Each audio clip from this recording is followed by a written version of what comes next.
There's just so much more to hear. Download our podcasts at DubaiI1038.com. A lot of doom and gloom headlines around, but for a lot of companies at the moment, it is still business as usual, expanding, moving into new markets and raising money. We're going to speak to a company now that's working to get regional television, the stuff that's made here, in front of a global audience. MENA B2B is kicking off an equity raising round on Eureka today, and we are joined by its CEO, Nick Grande. Nick, thanks for joining us. Thanks very much, guys, for having me. Let's kick off by explaining to people how exactly you take the television that's made in this region and try and get it an international audience and a bit more money. You're a content rights marketplace. What does that mean in practice? Well, we like to think of ourselves as doing the same thing for the TV industry that Property Finder did for the property industry a few years ago. And at the moment, it's not just, first of all, it's not just Arabic content. We are working with international producers and distributors to bring them into the market as well. And the challenge that everybody faces is that the buyers here, of which there are hundreds, are very hard to reach, and they don't necessarily know how to buy content in many cases. It's a new experience for them. And similarly, the vendors, there are thousands of them. There's literally 6,000 around the world, and within this market alone, there are hundreds producing more and more all the time. So we're trying to help those individuals by having a platform that they can use. How does the game change when the number of platforms increases? I mean, if we look at, even just in the last year, we've got a number of new streaming platforms coming online in the US. Everyone from YouTube to Twitter to Facebook wants to now be in television as well. What does that mean for people making content in this region? Well, for people making content in this region, it's a wonderful opportunity because at the moment, as I said, there's not as many producers as there will be over time. There's much more demand, particularly from the streaming networks. I mean, we predict over time that there'll actually be fewer broadcasters, but the quality of the content on those broadcasters' networks will improve. They'll actually be buying more content, and the streaming networks, each of which has to buy literally hundreds or thousands of hours, hundreds of titles every year. So with more and more of them launching, yes, there's more opportunities, and certainly we see Arabic producers taking advantage of that. But I want to repeat that MENA B2B is also serving the international community and making opportunities for them to reach, again, over 1,000 buyers in the region. I mean, there are hundreds of networks. There's about 35 streaming networks that have launched here. Right, so it's content going in and it's content coming out as well. Yeah, and if from an investor's perspective, I have to say that when you look at the amount of money that's spent by the producers internationally on selling their content, even a small fraction of that to reach the 5% of the world's population here, it's a big market, as I said, with hundreds of broadcasters and many streaming networks setting up.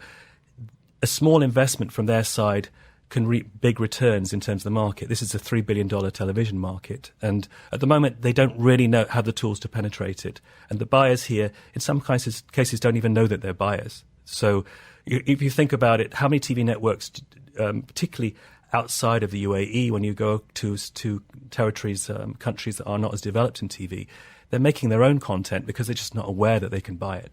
So how busy are you? How frantic is the television buying on your platform? Well, the platform itself, the thing we're really proud of is we've managed to attract so many of the buyers. I mean, there are probably about 1,200, 1,300 buyers in the region. We've already got about half of them using the platform.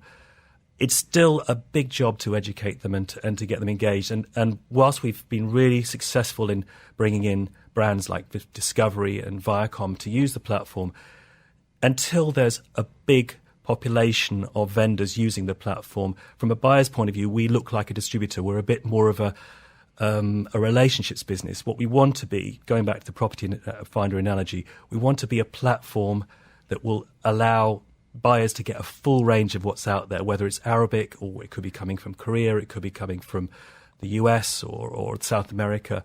There are lots of places. I mean, we're all familiar, well, the Arabic market is familiar with the success of Turkish content, for example, but there are lots of other territories that are producing. And back to your point, the Arab producers themselves, there's a big market opportunities for them internationally.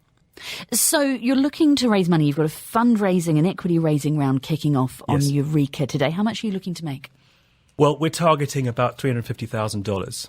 And that is money that will go towards our platform and developing the user experience. I mean, we know it's a long game here. I mean, if you look at Property Find, it took them years to reach the scale that they now have. But we know that the heart of it is we've spent, the last couple of years really understanding the challenges that we face. We've got the network, but what we need is the tools so we can sit back and work on our own tools and interface whilst the buyers and sellers can interact. So that's where we were spending the money.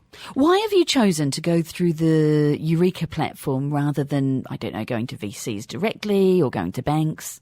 I think probably the big thing for me is that the industry understands what we're doing, and this achieves a couple of things. It allows industry to get behind us, but it also it helps because they understand the value. And, if you go to a VC, this is quite a complicated market opportunity. And so we will probably bring in VC funding. But I think for Eureka, between the value proposition with the industry, but also consumers being able to see, particularly in the current situation, online platforms have a very valuable role to play. Obviously with trade shows being cancelled and so forth, we are offering a short-term solution in that situation. Stay home, watch telly? Well, from a consumer's point of view, yeah. There's going to be a massive demand for TV shows. And from an industry professional's point of view, if you can't exhibit right now, we partner with all the trade shows, I should say. We bring buyers to the events. But in the short term, how do you reach those buyers that are busy buying shows? Nick Grande is the CEO of MENA.TV, kicking off its equity fundraising round on Eureka today. Thank you for your time. Thanks very much, Brandy. There's just so much more to hear. Download our podcasts at DubaiEye1038.com.